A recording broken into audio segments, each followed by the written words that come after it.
नमस्कार।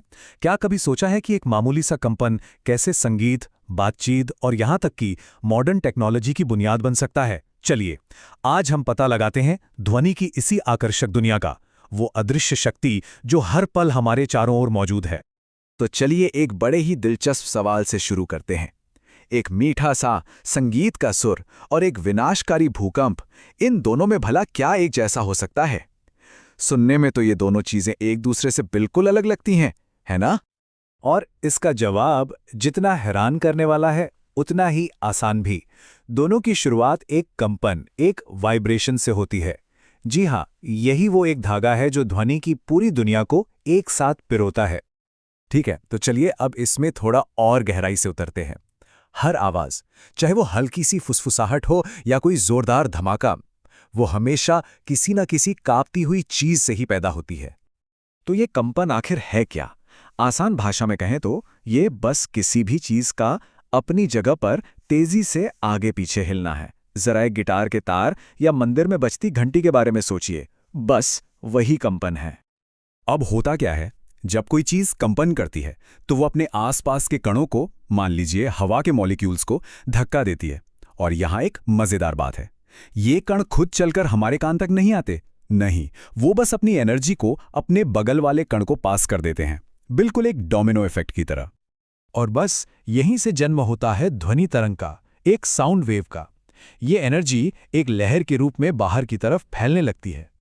तो सबसे जरूरी बात जो हमें समझनी है वो ये है कि हवा के कण तो अपनी जगह पर ही आगे पीछे हिलते रहते हैं, लेकिन वो जो एनर्जी है ना, वो एक लहर बनकर आगे बढ़ती है।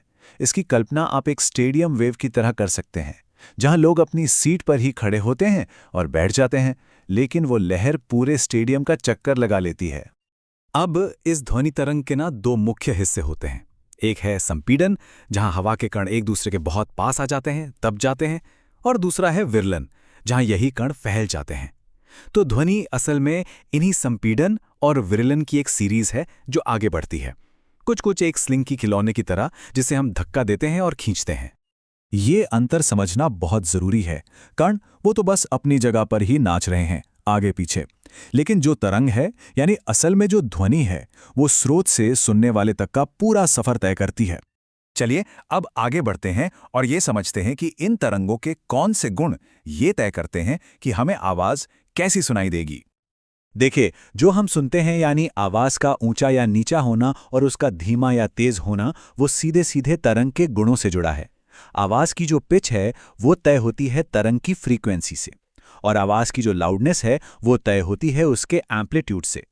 फ्रीक्वेंसी का सीधा सा मतलब है कि कोई तरंग एक सेकंड में कितनी बार ऊपर नीचे होती है।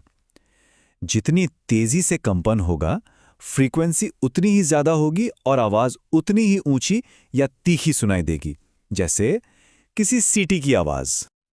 और एम्पलीट्यूड मतलब तरंग की ऊंचाई।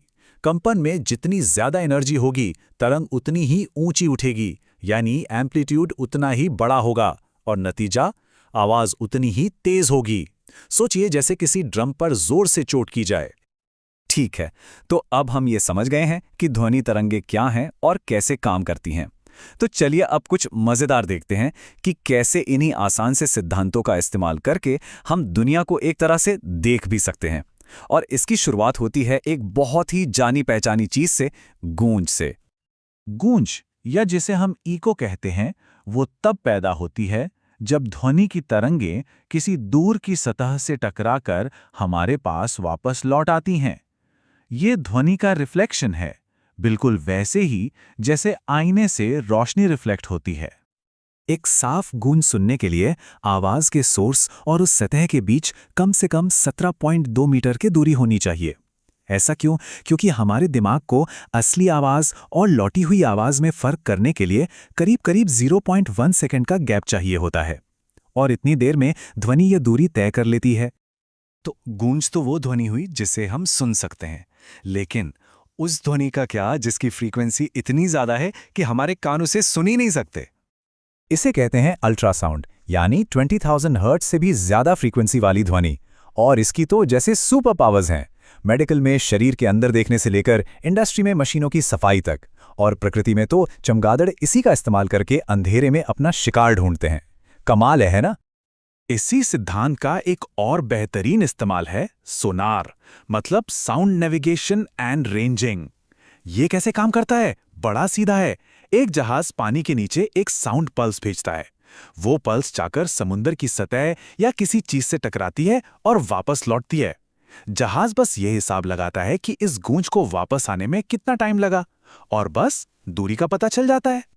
तो हमने ध्वनि के पैदा होने और उसके सफ़र के बारे में तो बात कर ली, पर ये जो हवा में हलचल है, ये हमारे दिमाग में संगीत या आवाज़ का अनुभव कैसे बन जाती है? ये हमारे शरीर की एक कमाल की इंजीनियरिंग है।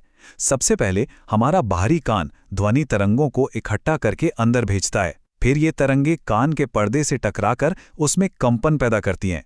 मध्य कान में मौजूद छोटी छोटी हड्डियां इन कंपनों को कई गुना बढ़ा देती हैं।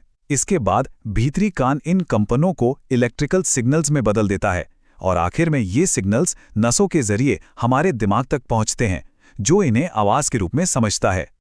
तो चलिए इस सत्र को इस एक विचार के साथ खत्म करते हैं। अगर हम भौतिकी के नजरिए से देखें तो ध्वनि हवा में दबाव की तरंगों के अलावा कुछ भी नहीं है, सिर्फ प्रेशर वेव्स। लेकिन हमारे दिमाग के लिए यही तरंगे संगीत हैं, किसी की आवाज है, एक भावना है।